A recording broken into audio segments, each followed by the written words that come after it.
자, 우리 함께 신앙 고백함으로 청년부 예배 하나님 앞에 드리도록 하겠습니다. 사도신경으로 함께 우리의 신앙을 고백하겠습니다. 전능하사 천지를 만드신 하나님 아버지를 내가 믿사오며 그 외아들 우리 주 예수 그리스도를 믿사오니 이는 성령으로 잉태하사 동정녀 마리아에게 나시고 본디오 빌라도에게 고난을 받으사 십자가에 못 박혀 죽으시고 장사한 지 사흘 만에 죽은 자 가운데서 다시 살아나시며 하늘에 오르사 전능하신 하나님 우편에 앉아 계시다가 저리로서 산 자와 죽은 자를 심판하러 오시리라. 성령을 믿사오며 거룩한 공예와 성도가 서로 교통하는 것과 죄를 사하여 주는 것과 몸이 다시 사는 것과 영원히 사는 것을 믿사옵나이다. 아멘. 함께 볼 말씀 로마서 16장 17절에서 20절입니다. 프린트물이 잘못 나왔네요. 제가 안 고쳤네요. 로마서 16장 17절에서 20절입니다. 로마서 16장 17절에서 20절 제가 읽도록 하겠습니다. 형제들아, 내가 너희를 권하노니 너희가 배운 교훈을 거슬러 분쟁을 일으키거나 거치게 하는 자들을 살피고 그들에게서 떠나라. 이 같은 자들은 우리 주 그리스도를 섬기지 아니하고 다만 자기들의 배만 섬기나니 교활한 말과 아첨하는 말로 순진한 자들의 마음을 미혹하느니라. 너희의 순종함이 모든 사람에게 들리는지라. 그러므로 내가 너희로 말미암아 기뻐하노니 너희가 선한데 지혜롭고 악한데 미련하기를 원하노라. 평강의 하나님께서 속히 사단을 너희 발 아래에서 상하게 하시리라. 우리 주 예수의 은혜가 너희에게 있을지어다. 아멘. 여러분 잘 지내셨습니까? 오늘 날씨가 많이 선선해졌죠, 그죠? 일기 예보를 통해서 날씨가 추워진다는 얘기도 듣고 몇 도인 것도 다 확인했는데 그래도 막상 나오면 몸이 적응이 잘 안 되는 것 같습니다. 여러분들 건강 잘 챙기시기를 바라고요. 감기라도 걸리면 열나면 어디 들어갈 때 체온 체크 당해갖고 못 들어가잖아요. 그래서 열은 안 나야 될 것 같습니다. 주의를 했으면 좋겠어요. 자, 오늘 말씀은 여러분들 이제 로마서의 맨 마지막 16장을 보면서 거의 이제 끝이 나가고 있고요. 사도 바울이 지난주 기억을 해보면 여러 사람의 이름을 이제 이렇게 들면서 그 사람들에 대해서 무난하라 이렇게 하면서 감사도 표현하고 이제 자기의 인사도 이렇게 전하는 것들을 우리가 살펴봤습니다. 그것을 통해서 하나님의 공동체가 사도 바울 혼자만의 그런 노력으로 이루어지는 것이 아니라 하나님의 나라는 많은 동역자들과 함께 그리스도인이 함께 연합하여서 이루어간다라고 말씀드렸습니다. 그 전에도 계속적으로 사도 바울이 쓰면서 결국 공동체에 대한 이야기, 형제를 어떻게 대할 것인가, 그 다음에 위정자들을 어떻게 대할 것인가, 주위 사람들을 어떻게 대할 것인가, 뭐 이런 것들에 대해서 많이 이야기하는 것들을 우리가 살펴봤습니다. 오늘 이렇게 앞에서 계속적으로 뭐 무난 인사하라 하면서 뭔가 마무리되는 것 같더니 오늘 다시 마지막 권면을 또 하고 있습니다. 그래서 오늘은 사도 바울이 이렇게 마지막으로 권면한 내용이 앞의 내용과 어떻게 이어지는가, 그리고 마지막에 도대체 어떤 권면을 하는가, 이런 것들을 살펴봤으면 좋겠어요. 17절에 보면 이렇게 얘기합니다. 형제들아, 내가 너희를 권하노니, 권하는 것이 있죠. 너희가 배운 교훈을 거슬러 분쟁을 일으키거나 거치게 하는 자들을 살피고 그들에게서 떠나라 라고 얘기합니다. 자, 어떤 대상이 있는데 그 사람들을 살피고 그들에게서 떠나라고 얘기합니다. 안 좋은 사람들이겠죠? 그렇게 보니까 분쟁을 일으키고 문제를 만드는 사람들, 그죠? 분쟁을 일으키거나 거치게 하는 자들을 살피라고 합니다. 거치게 하는 건 이제 뭐 거기에 장애물을 놓는다 뭐 이런 거니까 하여튼 분쟁하는 것과 비슷하다고 볼 수 있겠습니다. 자꾸 문제를 만드는 사람들이 있다는 것이죠. 그 문제를 만드는 사람들을 잘 살펴보는 건 뭐겠습니까? 도대체 어떤 사람이 그런 사람인가를 확인하라는 것이죠. 그리고 그들을 떠나라고 얘기합니다. 그들하고 교제하지 말고 그들에게 거리를 두라라고 이야기합니다. 그런데 이렇게 하나님의 공동체를 어지럽히고 분쟁을 일으키는 사람의 특징? 그 사람들이 그렇게 될 수밖에 없는 이유를 설명합니다. 그것은 뭐냐 하면 17절에 얘기하죠. 너희가 배운 교훈을 거슬려, 그죠? 너희가 이미 복음을 배웠는데, 뭐 쉽게 얘기하면 오늘 로마서 같은 내용이죠. 그렇게 복음을 배웠는데 그 복음의 내용과 다르게 그렇게 행동하면서 교훈을 받지 않고 그 교훈을 따르지 않고 분쟁을 일으키거나 거치게 하는 자들을 살펴보라고 얘기하죠. 그리고 그들을 떠나라고 얘기하고 있습니다. 결국 지금 사도 바울은 계속적으로 공동체에 대해서 얘기하고 있는 거예요. 앞에서는 여러 명의 사람들을 이렇게 들면서 이 공동체를 함께 이루어갔던 사람들을 칭찬하고 그들을 권면하고 그들 칭찬하기도 하고 뭐 이렇게 추천하기도 하고 이렇게 하죠. 그러면서 이 공동체가 이렇게 중요한데 이 공동체에 분쟁을 일으키는 사람이 있다는 거예요. 여전하게 문제를 일으키고 사람들의 마음을 어렵게 하는 사람이 있다는 것이죠. 그것에 대해서 다시 한번 사도 바울이 단호하게 얘기하면서 지금까지 계속적으로 하나님의 나라를 이루는 것, 이것이 굉장히 중요하고 너희들이 결대로 하나님 나라를 거치게 하지 말아야 되는데 자꾸 그 교훈, 복음의 교훈에서 벗어나서 멋대로 행동한 사람들이 있으니까 그 사람들 살피고 주의해야 된다라고 얘기하고 있습니다. 그들의 특징이 어떤 것인가? 18절에 보면 이렇게 얘기하죠. 이 같은 자들은 앞에서 얘기했던 그죠? 분쟁을 일으키고 거치게 하는 그 사람들은 어떤 사람인가? 우리 주 그리스도를 섬기지 아니하고 다만 자기들의 배만 섬기나니 교활한 말과 아첨하는 말로 순진한 자들의 마음을 미혹한다라고 얘기합니다. 그러니까 왜 그들을 떠나야 되는가? 순진한 자들의 마음을 미혹하기 때문이에요. 여기서 순진한 사람은 누구이겠습니까? 이제 뭐 여기로 치면 로마에 있는 그 성도들이겠죠, 그죠? 하나님의 교훈을 잘 받고 그 교훈을 따라서 사는 사람들, 반대로 얘기하면 분쟁도 일으키지 않고 거치는 것도 하지 않는 그런 순진한 성도들을 누가 거스리고 누가 미혹하느냐? 지금 이렇게 분쟁을 일으키는 그 사람들이 막 이렇게 미혹하게 된다는 것이죠. 그렇기 때문에 잘 살피고 그들을 떠나야 된다고 얘기합니다. 왜 그래야 됩니까? 바로 공동체를 지키기 위해서죠. 하나님의 나라를 지키기 위해서는 그들을 주의하고 그들에게서 떠나야 합니다. 문제는 그렇게 얘기하는 사람들, 그렇게 분쟁을 일으키는 사람들이 어떤 사람인가를 보면 그냥 뭐 트러블 메이커니까 원래 뭐 트러블 메이커하고 같이 있으면 피곤하잖아요. 그죠? 우리 뭐 놀자 이랬는데 굳이 놀 필요 있느냐 뭐 이러고 집에 좀 쉬자. 야 우리가 함께 모여야지. 피곤하거든. 그런 사람들은 맨날 자기 얘기만 하고 다른 사람 얘기 듣지 않고 이런 사람들은 피곤합니다. 그런데 그런 트러블 메이커이기 때문에 그냥 우리를 피곤하기 하기 때문에 그들에게서 떠나라는 게 아니죠. 공동체를 어지럽히는 거예요. 그리고 하나님이 말씀하신 그 교훈을 복음을 떠나서 자꾸 얘기하는 사람이죠. 근본적으로 들어가면 그들은 어떤 사람인가 하면 우리 주 그리스도를 섬기지 않는 사람이에요. 아예 다른 길을 걸어가는 것이죠. 제가 12장부터 계속 얘기하면서 결국 사도 바울이 어떤 뭐 율법과 비슷한 이렇게 살아야 된다 저렇게 살아야 된다 우리 가운데 여러 가지를 얘기하는데 그 핵심을 알아야 된다고 계속 얘기했어요. 그 핵심은 복음이고 그 핵심은 예수 그리스도를 섬기는 것, 주님의 주되심을 인정하는 것, 이것이 가장 큰 핵심이라고 얘기했습니다. 자, 그 핵심에서 떠난 사람, 다시 말해서 교훈을 받아들이지 않는 사람, 그 사람들은 여러 가지로 표현할 수 있지만 그냥 트러블 메이커가 아니라 예수님을 주로 모시지 않는 사람이에요. 그런 사람은 반드시 문제를 일으키게 돼 있어요. 자, 공동체가 그리스도를 주로 섬기고 어떤 방향을 설정하겠죠. 이것이 주님이 원하시는 삶이다 라고 해서 이쪽으로 가겠죠. 그런데 주님을 주로 모시지 않는 사람은 이쪽 방향이 당연히 싫겠죠. 왜냐하면 주님을 주로 모시지 않기 때문에. 그래서 오늘 성경에도 보면 그들은 다만 자신들의 배만 섬긴다. 배를 섬기는 게 뭐겠습니까? 자신의 욕심만 생기는 거죠. 자기를 섬기는 거예요. 자기의 이득을 위해서 자기 자신이 주인이 되어서 세상을 살아가고 이 땅을 살아가기를 원하는 그런 사람들에게 예수님이라는 것은 전혀 관심이 없습니다. 복음이라는 것은 그런 것, 그들에게 중요한 것이 아닌 것이죠. 그래서 분쟁을 일으키고 문제를 자꾸 일으킨다고 지금 바울이 이야기하고 있습니다.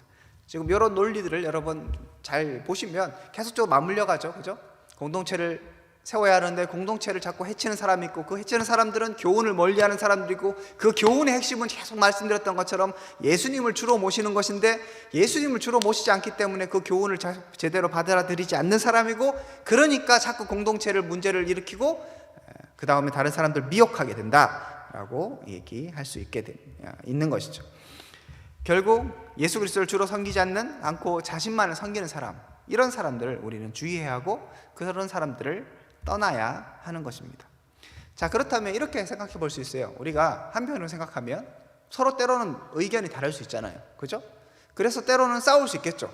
이거 이렇게 해야 된다. 저건 저렇게 해야 된다. 뭐 이런 이슈들이 있을 수 있어요.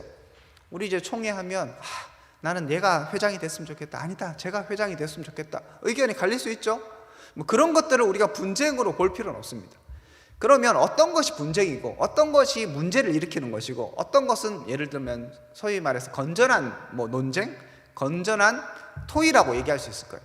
그 핵심은 오늘 여기에서 나와 있는 것처럼 결국 그것을 주장하는 사람이 누구를 섬기느냐, 이게 핵심인 거예요.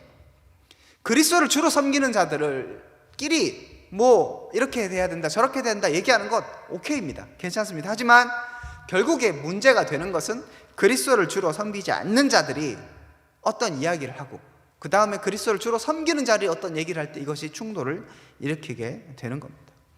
결국 근본으로 가면 우리 공동체에 적용해 본다면, 그리고 여러분의 각자의 삶에 적용해 본다면 여러분 누구를 섬기고 누구를 따라 살아가는가, 이 부분을 점검하고 확실히 할 필요가 있는 것이죠. 그렇지 않으면 결국 공동체를 해치고 공동체를 어지럽히는 사람이 될 수 있습니다. 제가 프린트물에 적어놨는데 로마서 14장 7절에서 8절 여러분 기억하시죠? 그리스도인의 정체성은 바로 이거예요. 우리 중에 누구든지 자기를 위하여 사는 자가 없고, 너무 당연하게 이렇게 얘기하는 것이죠. 자기를 위하여 죽는 자도 없다. 우리가 살아도 주를 위하여 살고 죽어도 주를 위하여 죽나니 그러므로 사나 죽으나 우리가 주의 것이로다. 이것을 고백하는 것이 그리스도인인 거예요. 자, 그러니까 이 고백이 없는 사람은 그리스도인이 아닌 거예요. 그리스도에 아는 사람이 자꾸 교회 나와갖고 자기의 배만 채우면서 이건 저렇게 해야 된다, 저건 저렇게 해야 된다, 이런 얘기들을 하면 공동체를 어지럽히는 것이죠. 그렇기 때문에 우리는 이 부분에 있어서 분명하게 어떤 사람이 주를 섬기는 사람이고 어떤 사람이 주를 섬기지 않는 사람인가 분별해낼 수 있어야 합니다. 그리고 그들을 떠나야 하는 것이죠. 물론 떠난다는 것이 왕따 시키지 않으면서 쟤는 예수님 안 믿으니까 이런 차원의 문제는 아닐 거예요. 그 사람들도 나중에 공동체에 있다 보면 자연스럽게 예수님을 믿게 될 수도 있고, 그죠? 예배드리면서 하나님을 받아들일 수 있습니다. 그렇기 때문에 단순하게 그들을 막 배격하고 멀리해라 이런 차원의 문제가 아니라 근본으로 들어가서, 그런 사람들은 복음 자체에 관심이 없는 거예요. 그냥 자기를 위해서만 살기 때문에 예수님을 위해서 살아가고 복음을 위해 살아가고 예수님께서 너를 위해 죽으셨다 하고 그래서 우리가 이제 새 생명을 얻었다는 그 자체는 전혀 관심이 없는 거죠. 그런 사람들을 주의하라고 이야기하고 있습니다. 자, 그러면서 19절부터 또 다른 이야기를 하고 있습니다. 너희의 순종이 모든 사람에게 들리는지라. 이게 이제 1장에서도 같이 반복되는 거예요. 로마의 이 성도들이 아주 믿음 생활 잘한다는 얘기들 사도 바울이 계속 들었다는 얘기를 합니다. 세 번째로 그런 얘기를 하면서 그러므로 내가 너희로 말미암아 기뻐한다고 얘기합니다. 결국은 성도들의 이런 그리스도인답게 살아가는 삶, 이것이 결국 목회자들에게 가장 큰 기쁨이에요. 돈을 많이 벌었다 이런 거보다는 너희들이 믿음으로 살아가는구나, 이렇게 됐을 때 정말 기쁜 소식이고 즐거운 소식이죠. 자, 그러면서 이렇게 얘기합니다. 다시 한번 권면하는데 너희가 선한 데는 지혜롭고 악한 데는 미련하기를 원한다 얘기합니다. 자, 이 부분은 멀리 이렇게 크게 보면 모든 데 다 해당될 수 있겠고, 앞에 얘기하고 연관시켜 본다면 선한 데는 지혜롭고, 이 선한 것은 무엇이겠습니까? 결국은 교훈을 받아들이고 공동체를 온전히 세우고 앞에서 언급했던 그런 이름의 그 믿음의 선배들처럼 그렇게 살아가는 것, 이것이 선한 데는 지혜롭게 사는 삶이죠. 그리고 분쟁을 일으키는 사람들을 주의하여 살펴보고 그들에게서 떠나는 것, 이것이 바로 선한 데는 지혜로운 것입니다. 누가 예수 그리스도를 주로 섬기는 사람인가, 누가 아닌가 분별해낼 수 있는 지혜, 그렇죠? 악한 데는 미련하기를 원한다. 결국은 이 악에는 물들지 않기를 바란다라고 얘기합니다. 선한 일에는 현명하고 공동 번역에 보면 악한 것에는 물들지 않기를 바란다. 이 마지막 시대를 살아가면서 마지막 권면하면서 너희들이 정말 잘하고 있다, 그래서 내가 너무 기쁘다, 너희들의 믿음의 그런 좋은 소식들을 들었을 때 내가 너무 기쁘고 행복하다, 그러면서 다시 한번 권면하는데 너희가 선한 데는 지혜롭고 악한 데는 미련했으면 좋겠다. 오직 선한 일에만 현명하고 악한 데는 신경도 쓰지 말고 좀 멀리 했으면 좋겠다라고 계속 얘기합니다. 좁게 얘기하면 앞에 얘기했던 공동체를 어지럽히는 그런 사람들에게 떠나는 그 지혜, 그들이 누구인가를 아는 지혜, 그죠? 이런 것들이 필요하다고 얘기하고 있습니다. 여기 이 부분에 있어서 여러 가지로 얘기할 수 있을 것 같습니다. 여러분들이 선한데 지혜롭다는 것이 무엇이겠습니까? 우리의 지혜를 어디에 사용해야 할까요? 여러분의 지혜를 공부하는 데도 사용할 수 있습니다. 그죠? 그리고 돈 버는 데도 사용할 수 있습니다. 주식이 있으면 언제 주식이 오를까? 이 주식이 오를까 말까? 여기에 투자하면 돈을 벌까 말까? 여러 가지 생각할 수 있겠죠. 그죠?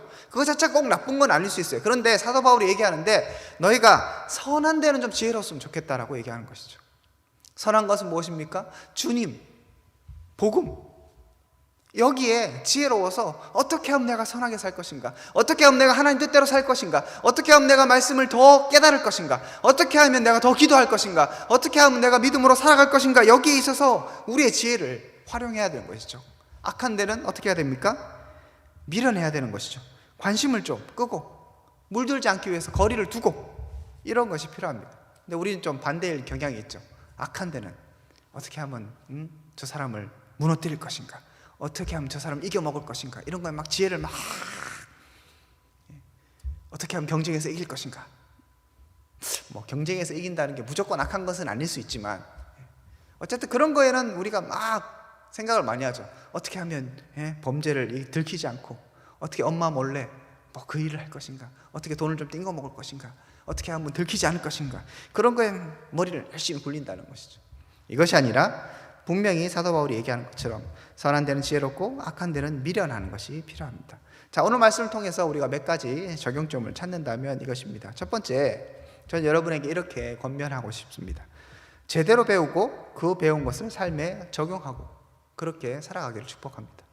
그래서 우리가 처음에 봤던 것처럼 이 악한 사람, 분쟁을 일으키는 사람이 어떤 사람이었습니까? 너희가 배운 교훈을 거슬러서 행하는 사람이었죠. 자, 그럼 반대로 얘기하면 교훈이 뭔가를 알아야 이것이 거스르는지 이게 맞는지 분별을 할 수 있죠. 그러니까 전 기본적으로 출발해야 되는 것이 결국은 우리가 배운 것이 무엇이고 배운 것이 어떤 것인가에 대한 제대로 된 이해부터 출발해야 되는 거예요. 여러분이 말씀을 들으면서 성경을 읽으면서 정말 하나님의 뜻이 무엇인가 제대로 깨닫고 그리고 그것을 삶에 적용할 수 있길 바랍니다. 우리 공동체에도 다른 것이 아니라 정말 우리가 배운 것, 세상이 가르쳐준 것이 아니고 복음이 우리에게 알려주는 그대로 살아갈 수 있길 바랍니다. 그래서 우리 공동체가 정말 든든히 서갔으면 좋겠어요. 여러분들이 공동체를 무너뜨리는 사람이 아니라 공동체를 세우는 사람이 되었으면 좋겠습니다. 그리고 분별력 있는 사람이 될 수 있길 바랍니다. 그러므로 하나님의 말씀에 지혜로우십시오. 하나님의 말씀을 온전히 깨닫는 여러분들 되셨으면 좋겠습니다. 두 번째, 계속적으로 말씀드리지만 그리스도를 주로 섬기는 것, 이것이 정말 중요합니다. 내 삶의 주인은 누구인가? 이 가장 중요한 이 질문 앞에 여러분들이 확실히 대답할 수 있어야 됩니다. 때로 넘어질 수 있고요, 때론 실수할 수 있습니다. 하지만 분명한 것은 내가 누구를 섬기고 있는가? 그리스도를 섬기지 않으면 공동체를 해치는 사람이 되는 거예요. 그리스도를 주로 섬기지 않으면 결국 하나님을 대적하는 사람이 될 수밖에 없습니다. 자기 배만 섬기는 사람, 자기만을 위해 살아가는 사람은 이제 수단과 방법을 사용하지 않죠. 가리지 않죠. 그래서 18절에 보면 이렇게 얘기하잖아요. 교활한 말과 아첨하는 말. 와, 여러분들 누군가 여러분들에게 야, 넌 정말 교활하구나 이런 얘기 들어본 적 있으세요? 평생 저도 교활하다는 얘기 들어본 적이 없는 것 같아요. 이 무식한 놈보다는 교활한 게 나을지 모르겠는데 어쨌든 간에 교활하고 아첨하는 말, 이거 얼마나 부정적인 단어예요. 그죠? 그런데 예수 그리스도를 주로 섬기지 않는 사람은 이렇게 살아간다는 거예요. 세상 사람이 볼 때도 아첨하는 거 별로 안 좋아하잖아요. 세상 사람들이 볼 때도 교활하다 하면 별로 안 좋은 거잖아요. 그런데 그런 술수와 거짓말과 술책을 막 사용하면서 자기 원하는 것들을 이끌어가는 거예요. 공동체가 무너지든 말든 무슨 분쟁이 있든 말든 자기 배만 섬기는 거죠. 무엇이 그 사람들을 그렇게 만듭니까? 결국 예수 그리스도를 주로 섬기지 않기 때문이죠. 여러분, 예수님을 주로 섬기지 않으면 그냥 이렇게 중립적인 것 같습니까? 그냥 예수 그리스도를 주로 섬기면 교회 생활 잘하고 주로 섬기지 않으면 그냥 좀 농땡이고 그 정도입니까? 그렇지 않다는 거예요. 성경 분명히 얘기하기를 예수님을 주로 섬기지 않는 사람, 그 사람들이 자기 배만 섬기는 사람인데 그 배만 섬기는 사람들이 지금 계속적으로 문제를 일으키고 있는 것이죠. 결국 가면 어떻게 되는 것입니까? 성도들에게 얘기하잖아요. 그들을 주의하여 살피고 그들에게서 떠나가라고 얘기하잖아요. 성도들은 그들과 더 이상 함께하지 않을 거예요. 계속 그렇게 살아간다면 하나님도 떠나가실 겁니다. 그런 삶에 무슨 희망이 있겠습니까? 주님을 섬기십시오. 여러분 무엇을 위해 살아가십니까? 오늘도 내 배만을 위해서, 나의 튀어나온 배를 보면서, 아니면 쏙 들어간 배를 보면서 그것만 보고 있습니까? 배만 섬긴다는 게 뭐겠습니까? 자기 이득, 나를 채우는 것, 여기에 관심 있는 거잖아요. 주님을 위해서 하나님의 영광 뭐 이런 거에 관심이 없고 내 이득, 내가 유익한 것, 이것만 생각하는 거예요. 그런 사람들은 결국 정말 큰 곤란을 겪게 될 것입니다. 뒤에 그 부분은 살펴보기로 하고요. 자, 세 번째 우리가 또 살펴봐야 할 것은 이것입니다. 앞에서도 얘기했던 것처럼 너희가 선한 데 지혜롭고 악한 데 미련하기를 원한다라고 했던 사도 바울의 그 고백처럼 악한 것을 멀리하고 선한 것에 관심이 있는가, 여기에 대해서 또 고민해봐야 되는 것이죠. 물론 예수님을 주로 섬기면 당연히 악한 것을 멀리합니다. 그리고 선한 것에 관심을 갖게 돼 있어요. 다 이어지는 것이죠. 그래서 여러분들이 이 악한 것을 멀리하기 위해서 조금 더 애쓰고 특별하게 선한 것에 지혜롭게 되기를 바랍니다. 자, 이렇게 살아가면 어떤 일이 일어나는가, 어떤 결과가 있는가, 20절에 중요한 약속을 우리에게 하나 해줍니다. 20절에 보니까 평강이 하나님께서 속히 사단을 너희 발 아래 상하게 하시리라. 사도 바울이 이렇게 말씀을 받는 사람, 마지막 권면을 받는 사람들에게 이렇게 마무리하는 것이죠. 평강의 하나님께서 속히 사단을 너희 발 아래 상하게 하시리라. 여러분 여기에 보면 평강 굉장히 좋잖아요. 평강, 평화 막 이런 거잖아요. 그런데 이 평강의 하나님께서 뭘 하시는 거예요? 속히 사단을 너희 발 아래 상하게 하신다 하죠. 평강과 상하는 거 뭔가 매치가 됩니까? 뭔가 다르잖아요. 그런데 이 평강이라는 것은 무엇인가? 결국 악을 물리치고 악을 무너뜨리는 것이 무엇이다? 평강인 거예요. 평강이 하나님께서 하시는 게 하나님의 백성들에게 평강을 주기 위해서 이 악한 것들을 다 무너뜨리시는 거죠. 결국 그리스도를 주로 섬기지 않는 자들은 이렇게 무너지는 겁니다. 하나님을 따르지 않고 하나님을 대적하고 하나님의 나라를 무너뜨리려고 하는 그 사람들, 결국 주님께서 너희 발 아래 상하게 하시리라. 주님이 그 일들을 하시는 것이죠. 결국 사단의 일을, 그 다음에 사단을 따라갈 것인가, 악을 따라갈 것인가, 하나님의 일, 그리고 예수 그리스도를 주로 섬기고 그분만을 섬기면서 그 평강의 하나님과 함께 할 것인가. 이것이 우리에 있어서의 마지막 선택인 것입니다. 우리에게 주어진 선택인 것이죠. 우리 주 예수의 은혜가 너희에게 있을지어다, 이렇게 하면서 이야기를 마무리합니다. 전 여러분에게 오늘 이 말씀이 좀 더 무겁게 다가왔으면 좋겠습니다. 마지막 시대를 살아가는 여러분들에게, 저에게 선한 데는 지혜롭고 악한 데는 미련하며, 이 시대에서 오늘도 누구를 섬길 것인가? 주님을 섬길 것인가? 아니면 나를 섬길 것인가? 그렇게 해서 주님을 섬기면서 앞에서 나왔던 그 이름의 많은 믿음의 선진들처럼 하나님의 공동체를 세워가는 사람이 될 것이냐, 아니면 내 자신만을 섬기며 나 자신의 유익만을 위해 살아가다가 공동체를 무너뜨리려고 하고 공동체를 자꾸 힘들게 하는 그런 사람으로 살다가 결국은 성도들의 발 앞에 무릎 꿇게 되고 삶이 다 무너져가는 그런 삶을 살게 될 것인가? 우리의 선택에 있는 것입니다.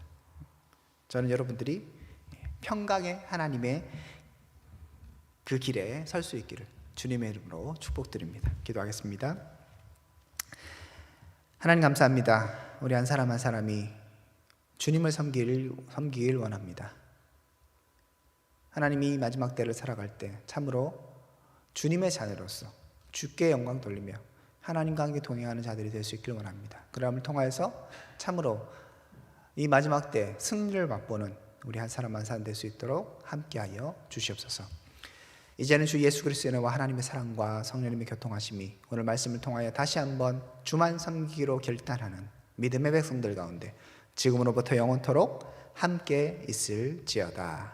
아멘.